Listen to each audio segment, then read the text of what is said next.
Tonight, the federal government is looking for ways to challenge Texas's restrictive abortion law. U.S. Attorney General Merrick Garland making that announcement yesterday, saying violence against anyone seeking an abortion in Texas will not be tolerated.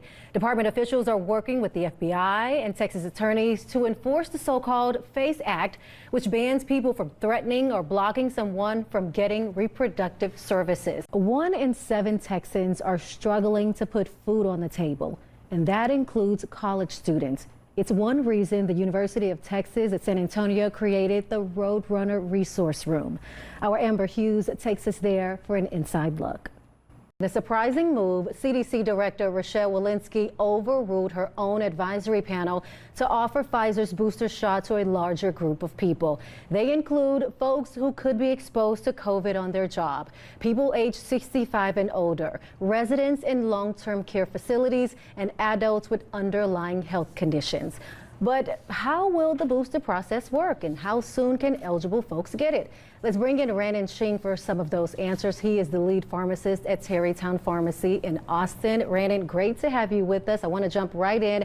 Has your pharmacy started giving out booster shots, and if so, what's been the reaction so far? Video from a San Antonio airport where Haitian migrants were taken today.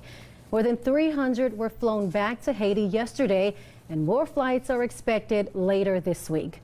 These migrants have been sheltering under this bridge in Del Rio.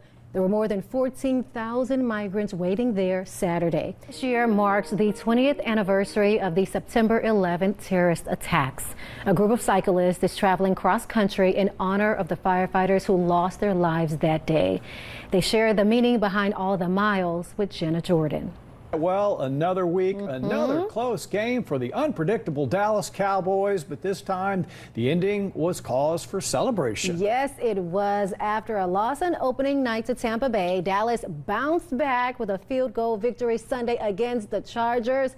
And it was due in part to kicker Greg Zuerlein. He overcame his shaky performance last week to deliver on a 56-yard field goal, giving Dallas a 20-17 victory. The Cowboys will look to get their second straight win next Monday when they take on division rival, the Philadelphia Eagles. And I know you're going to be so pleased when they win another game, since you're such a big Cowboys game. One game. I'm just glad that the head coach didn't blow it with his mismanagement of time. I knew you yesterday. had something to say about it. I knew it. It's a win. It's always fun. Thanks so much for joining us for this hour of Spectrum News 1. How do we heal today and the days moving forward? In terms of healing, I think that will have to be a personal decision and a personal effort.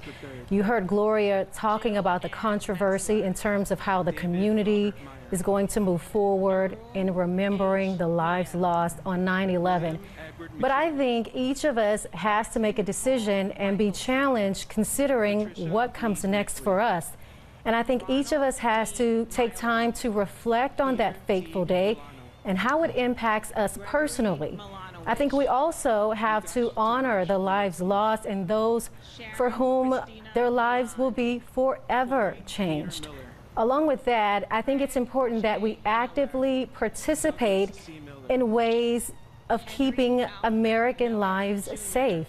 I also believe that we do have to teach future generations the significance of 9/11 and how it continues to affect our lives. 9/11 was a unique disaster. It occurred on live television. They targeted American businesses and governments, and it claimed the lives of everyday people doing everyday activities like boarding a plane, taking a flight, going to work.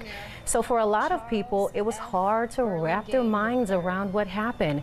There was a RAND survey shortly after 9/11 where they found that 44% of Americans were experiencing symptoms of extreme stress. Those in New York City, it was 61%.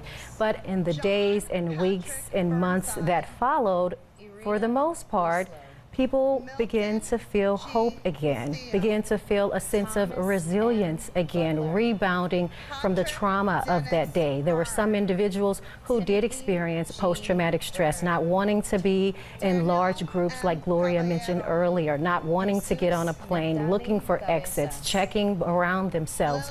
But for most people, believe it or not, We're gritty, we are hardy, and though it pains us and though it is a tragedy, we have the ability to rise above traumatic events.